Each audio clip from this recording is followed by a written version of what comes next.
these two leaders do not like each other, and we want to make it comfortable for everybody. So one way or the other, we'll be involved in threes, but it may be separated. President Trump. President Trump. Was he what? Where are you from? From Ukraine. He actually had a Okay, good. conversation with me. Good, yeah. What if President Putin doesn't agree to peace in Hungary? What do you do then? Do you have? Well, let's see what happens. I mean, you know, what if? I think he will. I think that President Putin wants to end the war, or I wouldn't be talking this way. I think he wants to end the war. I spoke to him yesterday for 2.5 hours. We went through a lot of details. He wants to get it ended. I think that President Zelensky wants to get it ended. Now we have to get it done. President Trump, Kara Castronova from Lindell TV. And although I love asking you questions, today my question is for President Zelensky Sure. of Ukraine. Go ahead, please. Thank you. Our President Zelensky, President Trump, just brokered a peace deal in the Middle East that all Americans, both sides of the aisle, are very proud of. But to meet that deal, both sides had to make concessions. Our president has stuck out his neck in many ways to make a peace deal for your war as well. What specific concessions are you willing to make to end this war with Russia? Will you give up joining NATO? Americans have foreign war fatigue, and our president, as he said, we need our Tomahawks too. To me. Yes, you, President Zelensky. Thank you very much. That's some question, right? So many questions you. in one. Thank you very much for your question. First of all, I think we need to sit and speak. The second point, we need ceasefire. Even now, you see in the Middle East, it's very difficult to hold ceasefire. Everywhere, in every war, it's very difficult. We want peace. Putin doesn't want. That's why we need pressure on him. We will speak with President today what we need. We understand what we need to push Putin to negotiation table. And as I said previously, so we are ready to speak in any kind of format, bilateral, trilateral, doesn't matter. Matter just peace. This is important. And we don't speak about NATO or NATO. For Ukrainians, it's very important. Of course, it's our decisions of allies to decide where we are. But are you willing to give Yes, up but joining the NATO? most important thing for people in Ukraine which are under each day's attacks, to have really strong security guarantees. NATO is the best, but weapon is very important. Allies on our side is very important. And between us, for us, bilateral security guarantees between me and President Trump is very important. I don't know, we didn't speak with details about it, but this is the most important document because the United States is very strong. Sir, President Trump, Peter? President Trump, the middleman right now, hoping to end this conflict. Who is doing a better job negotiating, President Zelensky or President Putin? I think they're both doing a great job in that sense. We have to get it done.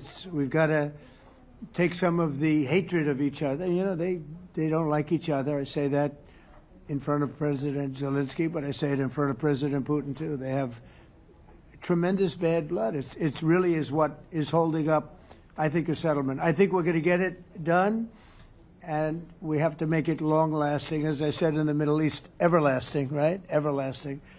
And the Middle East is a much more complicated situation. You know, we had 59 countries involved, and every one of them agreed. And it's, you know, it's sort of amazing. Most people didn't think that was doable.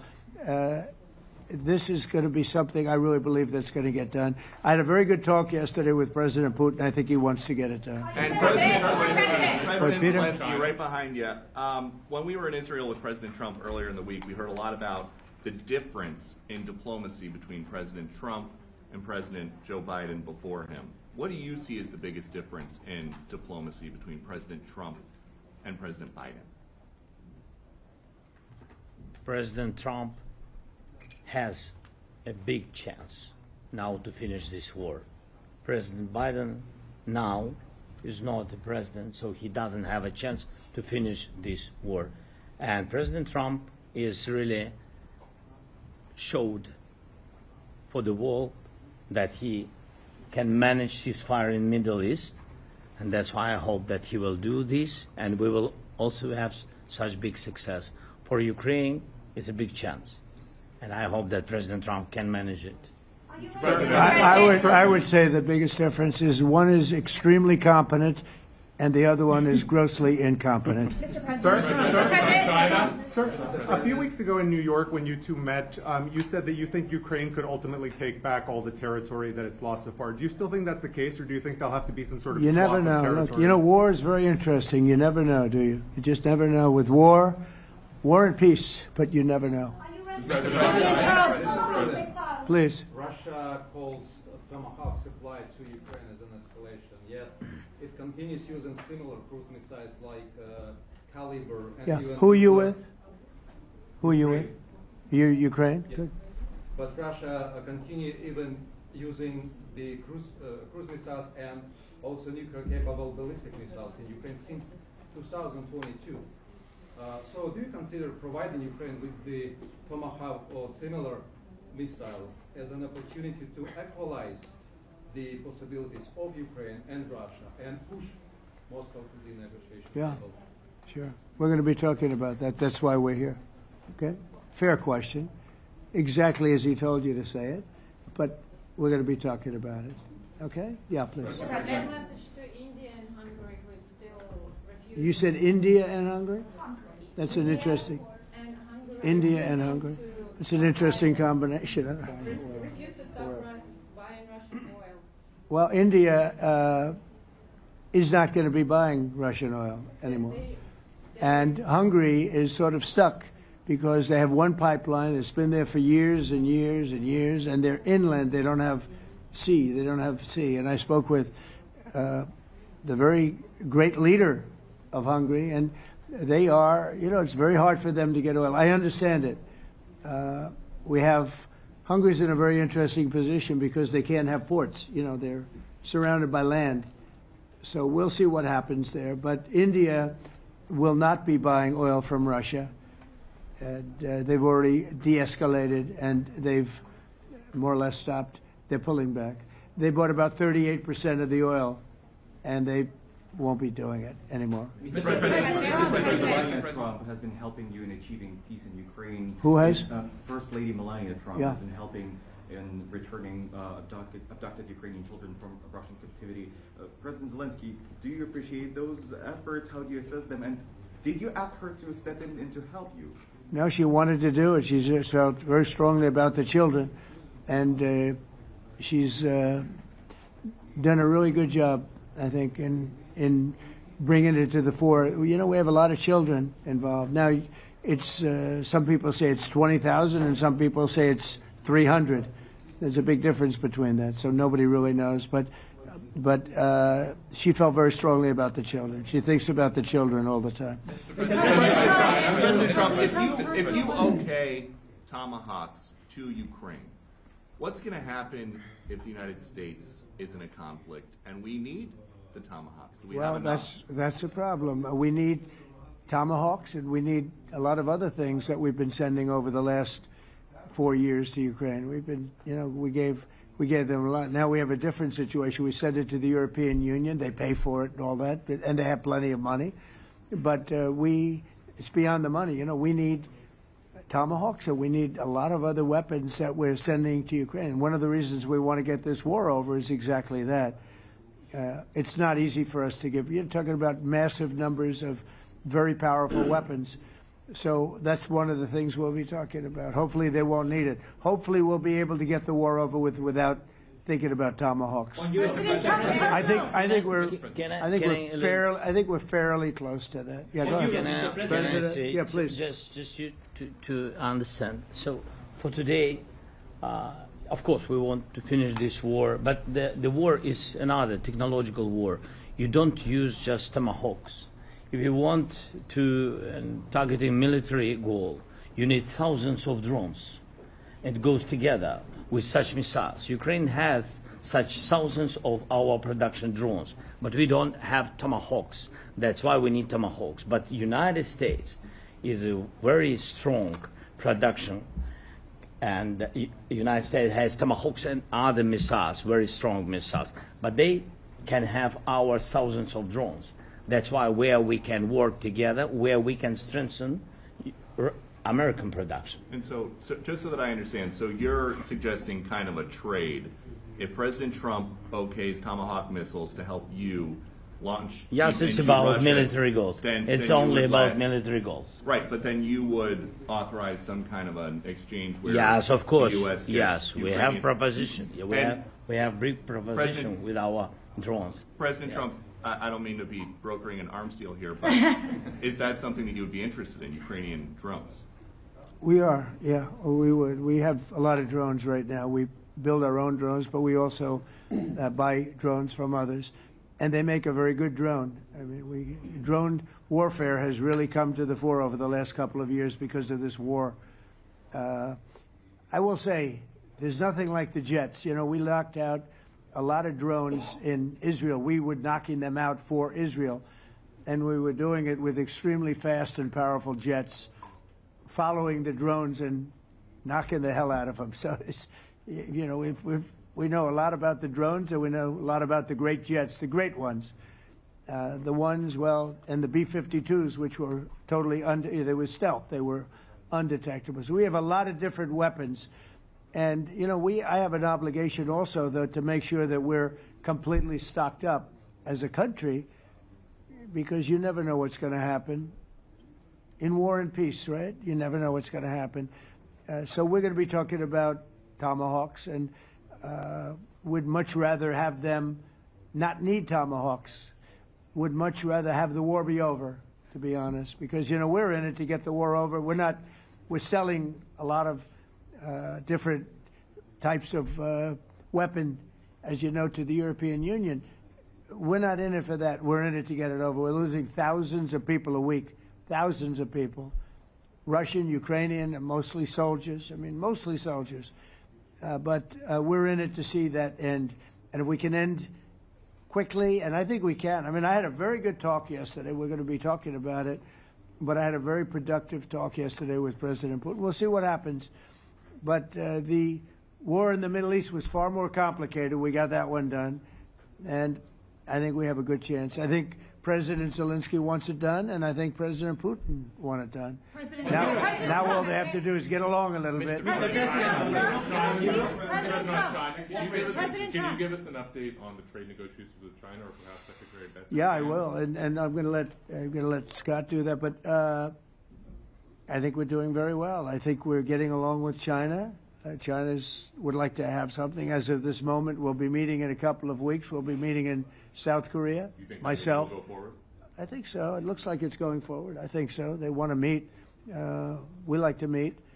I have a very good relationship with President Xi, and we're going to see what happens. But, you know, for years we were taken advantage of by China very badly. We were losing hundreds of billions of dollars a year to China.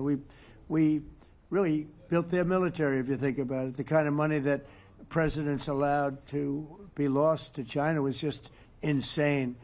And then when I came into office, as you know, I put very severe tariffs. So we took in hundreds of billions of dollars in my first term from China. Biden let that go because it was so much. He let it continue, but he gave all sorts of exceptions. And by the time you looked at it, Scott, I would say it wasn't the same thing. He would give an exception for anything. If you got up and went out to dinner, he'd give you an exception. So it wasn't the same thing. But I put on very serious tariffs, and we took in hundreds of billions of dollars. And then I left office. The election was rigged. I left office, and that was the story. Now I come back, and we are in a very strong position because of tariffs. We're in a very powerful position because of the fact that we have tariffs. If we didn't have tariffs, we would be in a very weak position. We would be in a weakened state. But with tariffs, we've made hundreds of billions of dollars, not only from China, but from others. And China wants to talk, and we like talking to China. So we have a very good relationship, and we're going to be meeting in South Korea a couple of weeks. And I just got back from a long trip. I'm going on another long trip. And Scott, do you want to say a few words on that, please? Yes, sir. So the entire relationship stems from the great respect that the two leaders have for each other. China did a substantial, unprovoked escalation last week. We were unable to get in touch with them. Since then, it's been IMF World Bank Week. They have had working level people here who, there have been meetings. The Vice Premier, who is my counterpart, and I will be speaking this evening at around 8:30, 9 o'clock.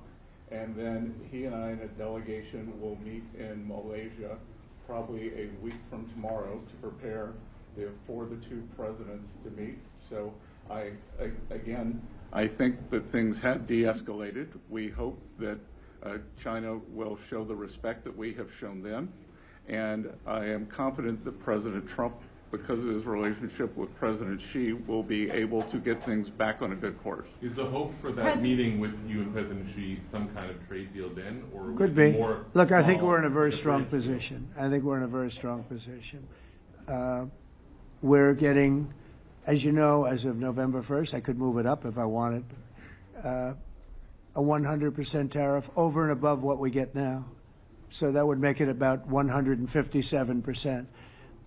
And China doesn't want that, and they want to talk, and we're talking. And I think we'll make a deal that will be good for both. I think we will do something. But you have to understand, we never got anything from China. It was a one-way street. For many years, for decades, it was a one-way street. And they became rich because of the United States. And frankly, presidents that, let's be nice, they didn't know. They just didn't know. They didn't understand what was happening to them. But I understood it. I understood it long before I ran for politics. I used to watch in amazement at how stupid our country was, how stupid they were. And we're not stupid anymore. And that includes with the European Union, that includes with Japan and South Korea. All we want to do is be treated fairly. But the fairly is hundreds of billions and even trillions of dollars coming into the United States. And it's our national security is secure because of tariffs. If we didn't have tariffs, we would have no national security. So it's very important. Will you seek China's help in ending the war in Ukraine? Do you need them to put pressure on Russia? I'll be discussing that, but I'd love to see it ended before that. I mean, I think we have a chance of ending the war quickly if flexibility is shown on behalf. And again, we're not losing people. The United States is not. We're not losing people. We're not spending money. We're getting paid for the, ammunition and missiles and everything else that we're sending to the European Union, but to NATO. But it's very similar. If you look at the countries, I mean, it's very similar. And we just made a very fair trade deal with the European Union, and what we wanted, and we made a very good deal with NATO too. They pay for all of this. That's not what we're in this for. We're in it to save thousands of lives every week. Thousands and thousands of lives. That's why we're in it. And I think we have a very good chance of bringing this war to a conclusion. Europe's president and your cabinet has done honestly an excellent job. I think that a lot of people could agree to that. Thank you. I'm speaking as someone who lost my father in a war, so I know the human cost. What would your advice be to American leaders, to world leaders, to neocons, to TV hosts who often speak about conflict in abstract or strategic terms rather than the human cost and the human terms? Look, my only statement is we have to get together. It's a very small group of people. It's the president, and the president. Okay, 3 presidents. And I'm the mediator president. And I'm mediating not an easy situation. It should be easy, but it's a lot easier when people understand each other, when they get together, and when they like each other. We don't necessarily have that situation as far as like is concerned. Maybe it can turn around. Maybe it can. But in the meantime, we'll have them keep a little bit of distance, and we're going to see if we can get it done. This is number 9, okay? This will be number 9 for me. I've solved 8, including the Middle East. I've solved 8. This, I thought, would have been among the easiest. We solved, President Putin mentioned yesterday Armenia, all of the different wars. He said it was amazing because but the big one that he was surprised that we were able to settle was the Middle East. He thought it was incredible. He was very generous in that sense. This should be something we're able to settle, and I think we will be able to settle. your Yeah, vote- Brian. Brian. On that note, you will go down as the peacemaker, no doubt, and you will resolve this war. Well, you know, we resolved 8 others. It's funny how people say that. If you get this one, every time I do one, they forget about that one. I solved 8 wars. Go to Rwanda and the Congo, talk about India and Pakistan, look at Thailand, look at all of the wars that we solved. And every time I solve one, they say, if you solve the next one, you're going to get the Nobel Prize. I didn't get a Nobel Prize. Somebody got it who's a very nice woman, very nice. I don't know who she is, but she was very generous. So I don't care about all that stuff. I just care about saving lives. But this will be number 9. But every time I solve one, they said, sir, if you solve one more, you're going to be known as a peacekeeper. So to the best of my knowledge, we've never had a president that solved one war. Not one war. Bush started a war. A lot of them start wars, but they don't solve the wars. They don't settle them. And especially when they have nothing to do with us. I guess just about all of these wars had nothing to do with us. But I saved tens of millions of lives. The Prime Minister of Pakistan said, I saved millions of lives in interceding on Pakistan, and you look at Pakistan and India as an example. That would have been a bad one, 2 nuclear nations, right? So I say this, this is pretty much the last one, although I do understand that Pakistan attacked, or there is an attack going on with Afghanistan. That's an easy one for me to solve if I have to solve it. In the meantime, I have to run the USA, but I love solving wars. You know why? I like stopping people from being killed, and I've saved millions and millions of lives, and I think we're going to have success with this war. Wait, please. This, President Zelensky, this is your 3rd time over here. Oh. And by the way, you look excellent. Thank you, sir. Thank you. For you, by the way. This is your 3rd time here.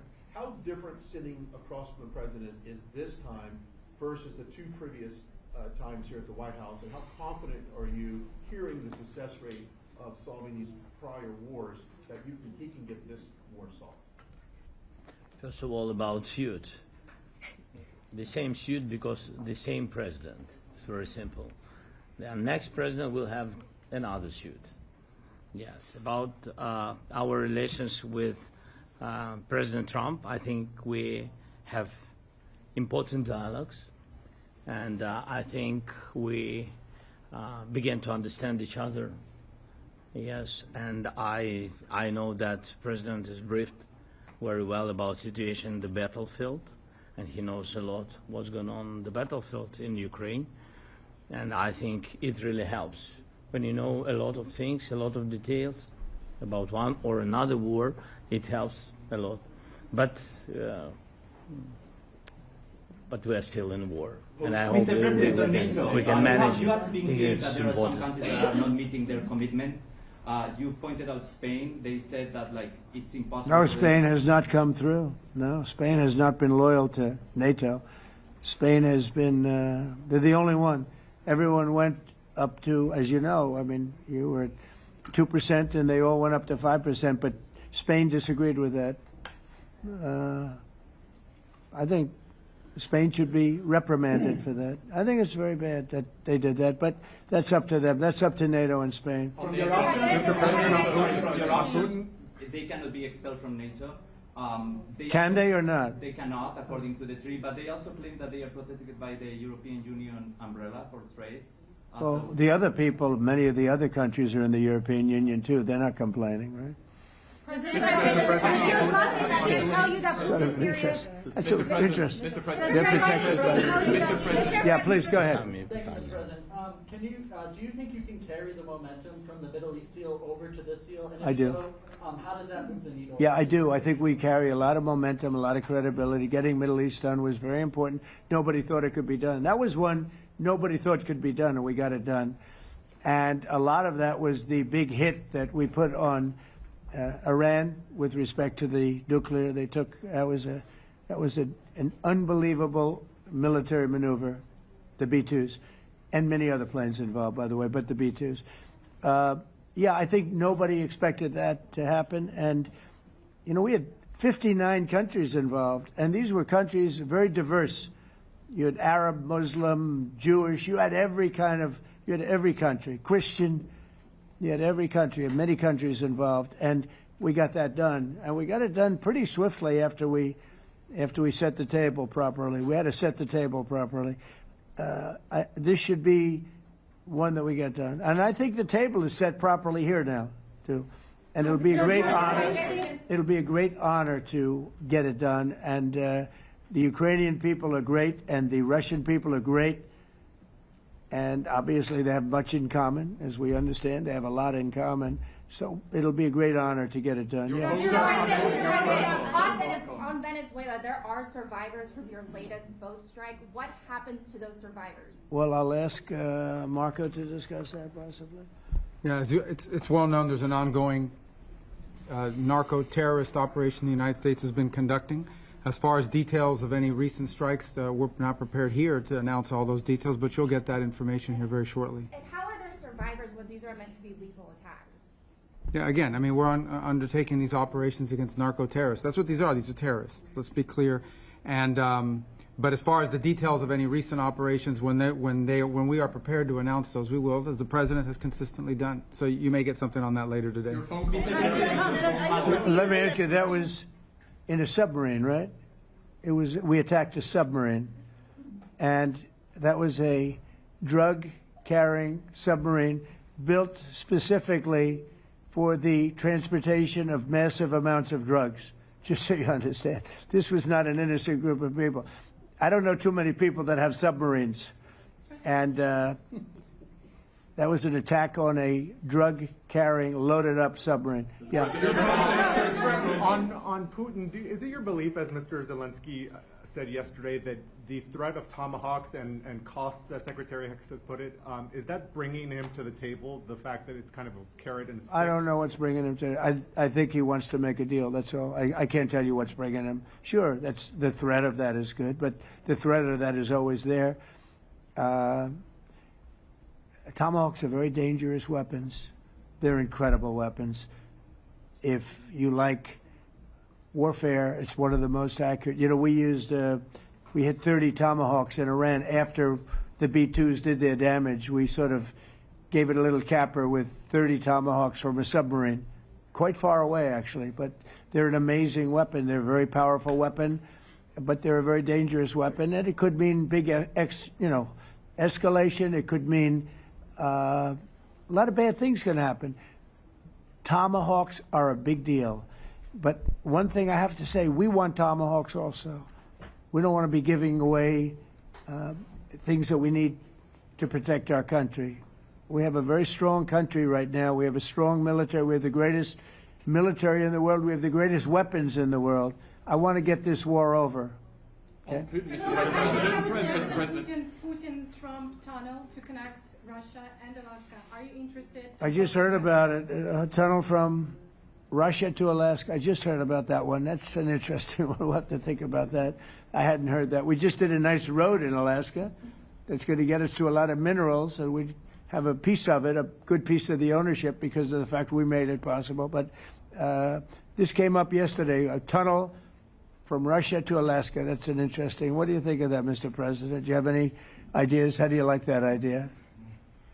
I'm not happy with this. I don't think you're going to like it. I don't think he liked it. I don't think he liked it. President Trump, do you think that Vladimir Putin, do you think that Putin, your gut instinct? Well, we had a senator that wanted, remember, from Hawaii, she wanted a tunnel from the mainland to Hawaii, and she said, well, we can't do that, so we're going to build a railroad to Hawaii. Do you remember? She's a current sitting senator, a Democrat. She wants a railroad to go to Hawaii, right? You know who that is, right? She's another. She's another beauty. President Trump, your gut instinct. Yeah, please. On your meeting with Putin, aren't you concerned that maybe the Russian president is trying to buy himself more time? Yeah, I am. But you know, I've been played all my life by the best of them, and I came out really well. So it's possible. Yeah, a little time. Is your gut instinct? It's all right. But I think that I'm pretty good at this stuff. I think that he wants to make a deal. I made 8 of them. I'm going to make a 9th. I think he wants to make a deal. consider Russia to be a paper tiger? Do you think, judging by the state of its economy, Well, I think that he should have won the war in a week. Yeah, I do think. And if we didn't give the anti-tank missiles, as you know, the javelins they call them, they got stuck in the mud. They would have been in Kiev very quickly. They were heading to Kiev. So, you know, in war you have a lot of luck too. You know, people, weather has won war, and the cold and the heat and all things take place in war. But that was a very interesting moment when the tanks started rolling and some brilliant general said, let's go through the mud instead of going down the highway, right? So they got a little bit lucky. But you know where they really got lucky? I gave javelins. That wasn't given by Barack Hussein Obama. He gave them sheets. You know, there's a statement. Obama gave them sheets and I gave them the javelins. And the javelins are a devastating weapon. And that wasn't given by Obama. That was given by, because at the time it was Obama. That was given by me. So it was like one of those things. And you had hundreds of them. They're a devastating weapon. We have a lot of devastating weapons. I'd rather not use them. But that was a big moment. You know, when the tanks got stuck, they got stuck. And call it luck or call it talent. I'm not sure what you'd call it, but it was a big moment in time. Do you think Democrats will give you credit? Do you think Democrats will give you credit when you finally end this war, like they did with the war in the Middle East? And second I think question- right now the Democrats are really damaged, mentally damaged. They want to take 1.5 trillion with a T, $1 trillion and give it to people that invaded our country. They came into our country illegally from prisons, from mental institutions, gang members. They want to give them health care and take it away from our citizens. We're not going to do that. $1.5 trillion. They want to destroy. They want to destroy our health care system. We're not going to let that happen. Have you authorized CIA operations in Venezuela as part of? Well, I wouldn't say that, but some interesting things are happening around the world. I'll say that. It's been reported, Mr. President, it has been reported that Maduro offered everything in his country, all the natural resources. He even recorded a message to you in English recently, offering mediation. What could we do in order to stop that? He has offered everything. He's offered everything. You're right. You know why? Because he doesn't want to fuck around with the United States. Thank you, everybody. Thank you. Thank you, Thank you, everybody. Thank you, guys. Thanks, guys. Let's go. Start moving. Thank you, guys. Let's go. Thank you, guys. Thanks, guys. Thank you, press. Thank you, press. Thanks, President Trump. Good job. Thank you, guys. President, what